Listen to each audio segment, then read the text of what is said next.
L'objectif, c'est la médaille d'or. Les Bleus sont vice-champions olympiques à Tokyo l'été dernier. Ils ont perdu de peu en finale contre Team USA.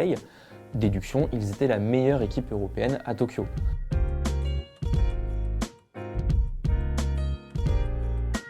Alors à un match près, on aurait pu dire que la dynamique des Bleus était très positive. Ils ont remporté leurs 4 premiers matchs de préparation, dont 2 contre l'Italie. Puis ils ont remporté un match de qualification au Mondial 2023 contre la République tchèque à Bercy. Samedi, les Bleus sont tombés de haut en Bosnie-Herzégovine. Ils ont perdu après 2 prolongations dans un match où ils ont donné le sentiment de ne rien maîtriser. Cette défaite sonne comme un avertissement à quelques jours de l'Euro. En fin de préparation, on a vu un peu un côté Dr Jekyll et Mr Hyde pour cette équipe de France.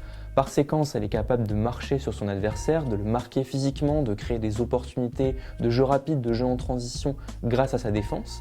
Et dans d'autres séquences, elle a un jeu offensif arrêté, parfois stérile, et elle se fait prendre sur l'agressivité, notamment sur les entames de match. Du côté des joueurs, l'attente est claire, Rudy Gobert l'a résumé lors du début de la préparation. L'objectif, c'est la médaille d'or. Les Bleus sont vice-champions olympiques à Tokyo l'été dernier, ils ont perdu de peu en finale contre Team USA.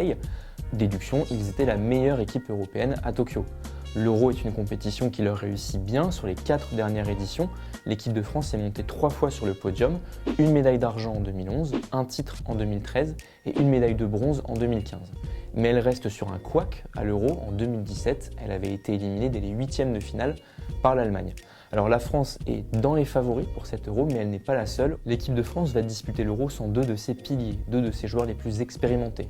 Dès le printemps, Nando De Colo et Nicolas Batum ont annoncé qu'ils feraient l'impasse sur le tournoi européen. Alors à eux deux, ils pèsent 11 médailles internationales en équipe de France. Alors ces 2 absences obligent Vincent Collet à repenser beaucoup de choses.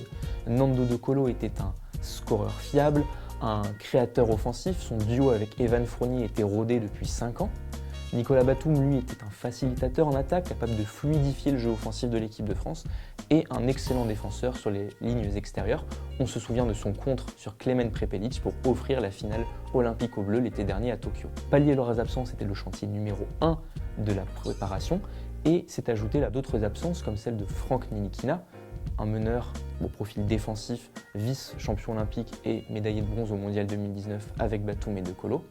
L'équipe de France n'a pas eu beaucoup de chance au tirage au sort, elle est tout simplement tombée dans la poule de la mort, le groupe le plus relevé à Cologne en Allemagne. Les Bleus vont commencer dans une ambiance assez hostile contre l'Allemagne qui joue à domicile sur cet Euro et qui espère monter sur le podium. Ils enchaîneront ensuite contre la Lituanie avec ses 2 pivots dominants, Domantas Sabonis, Jonas Valanciunas. Les 2 matchs suivants sont plus abordables sur le papier, la Hongrie et la Bosnie, mais les Bleus viennent justement de perdre en Bosnie, donc rien ne sera facile.